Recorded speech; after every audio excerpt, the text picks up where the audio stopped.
What's good, everybody? This is Chris. I'm here with another episode to teach you guys more about the cannabis industry. So today I want to talk about one of the best ways to make money with the least amount of upfront cost, but there's also an inherent level of risk. So I'm gonna teach you real quick a few points on how to minimize that risk and how to minimize frustration and setting proper expectations so you don't disappoint yourself. This is gonna be all in reference to brokering. And when I refer to brokering, I mean that you're finding usually flower, but it can be any kind of different cannabis products. I mean, brokering is a term of anything. So it's like you're middleman in a deal and you're basically finding products a little bit below market value or at a sell price. And then you're selling them to other buyers slightly marked up at a buy price. So there's that spread and the broker will make the middle on the spread. And sometimes if there's multiple brokers involved, that spread will get divided up usually evenly. Sometimes it's offset, especially if some brokers are out of the picture, like they're just making phone calls or something. I usually call them satellite brokers just because they're not there and they're trying to have their piece of the deal. I did a different video in the content course talking more about brokering and commissions and dealing with different types of brokers. And this is just a generalized one, just to give out some tips. I'm gonna run down the list real quick that I made. So first thing I got on my list is be humble, don't be cocky. Always be humble in the sense that don't think you're better than other people, don't think you have more money than them, don't think you have more connections, don't think you have more buyers, don't think you have more sellers, because anybody will tell you can fall off overnight. Some brokers out there get an overinflated ego. You just pick up on this in so many different ways, like the way that they talk about the flower or the way that they present themselves, the importance they put on themselves, and then they get there and you find out they're just a broker, but they've been portraying themselves like a buyer. These are all little subtleties that you pick up on over time and you start to understand the patterns. Then when you can identify those patterns, you start to understand what you can expect from this person or what you can't expect. Don't get that overinflated ego and just keep a humbleness to yourself. Next is be selective. Don't be afraid to say no. And I say this more in reference to helping people do sales, taking samples that you're on the fence about, committing to help do anything. Maybe it's not even sales. Maybe they're talking about saying, hey, do you know someone that is a good grower? Do you know somebody that I can trust to be a driver? You know, we just branched out into this city. Do you know any good buyers or sellers out there? So all these things are things that you want to be careful of. You're dealing with licensed businesses here, but there's still bad business being done. You have to be careful who you refer, who you recommend, because you never know, that person you recommended might come back to you saying, hey, you put me in touch with so-and-so and they screwed me over. I expect you to help make it right.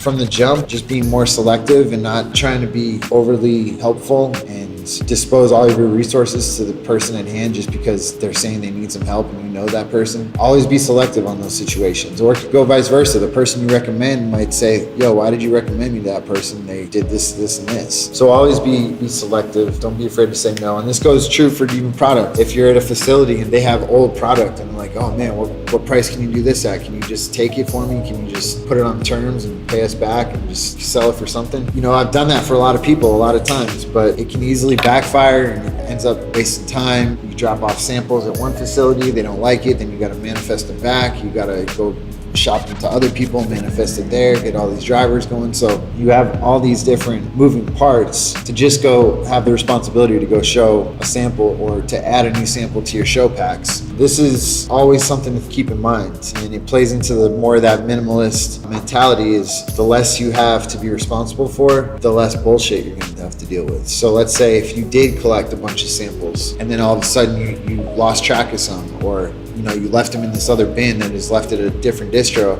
Any number of things could have happened. Something you think is a good opportunity falls in your lap and maybe it's more of a burden in the long run, but you don't see it as that. Really identify what you want to occupy your time with. You never know what's going to happen. By saying no, you minimize so many risks. So next point is always be straightforward as a broker. Don't try to embellish it just because you want to make the sale happen or you want to try to bait the buyers into coming over. Even if you're on the fence about the samples you have to show them, you know it's not usually what they buy, but you're still trying to get them to come by anyway because you think there might be a small chance that they might buy it. If that's the case, just be upfront with them. Don't try to tell them like, oh yeah, the smell is pretty good, you should like it, it's got some color, this, that. Don't try to like embellish it on the nicer end when you know it's probably on the questionable side. If it's questionable, tell them it's questionable. And then tell them why you're even bringing it in as a contender. You know, maybe it's priced low, it's priced to move right now. but you should know your buyer ahead of time and know what their needs are. If they want to have lows, cheap pounds, then you should probably already know that. When you're straightforward,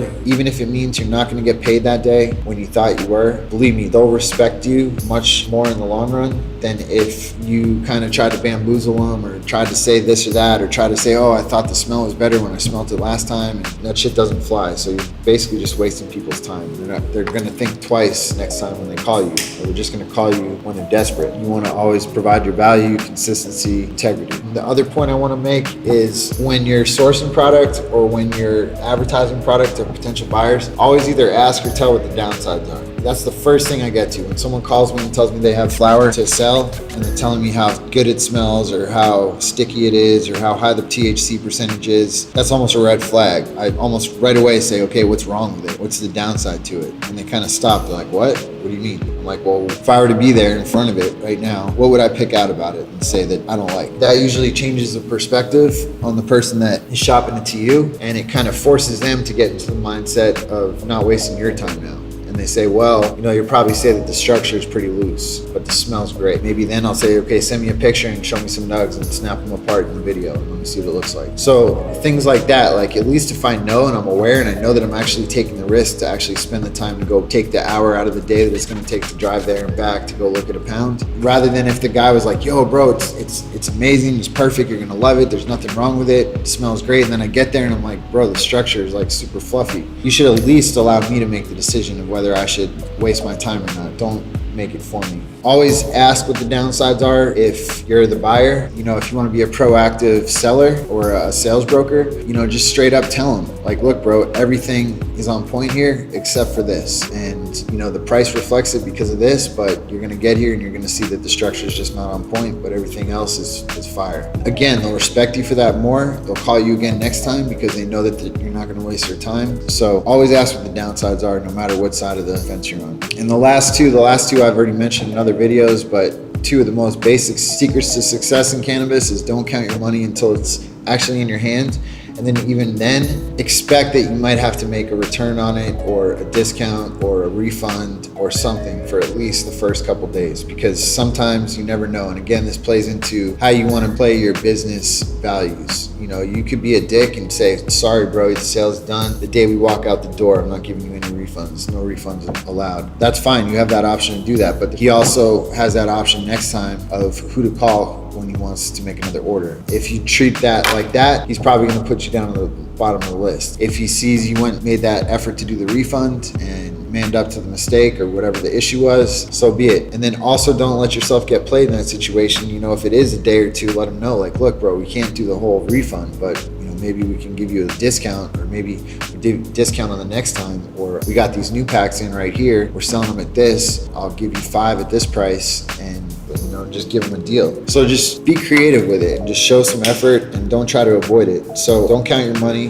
until it's in your hands. That'll save you a lot of headache. And then also don't get pissed off if your time is spent waiting or driving, or like I said, you go check out samples, it's not what you wanted. It's just part of the game. Try to always have different things happening. If you're out of town or if you have time to kill, you can do stuff on your phone, visit other farms in the area if you're out there, etc. So anyway, that's some of the stuff on some of the other videos. So just follow, like, subscribe, all that stuff. Thanks for watching.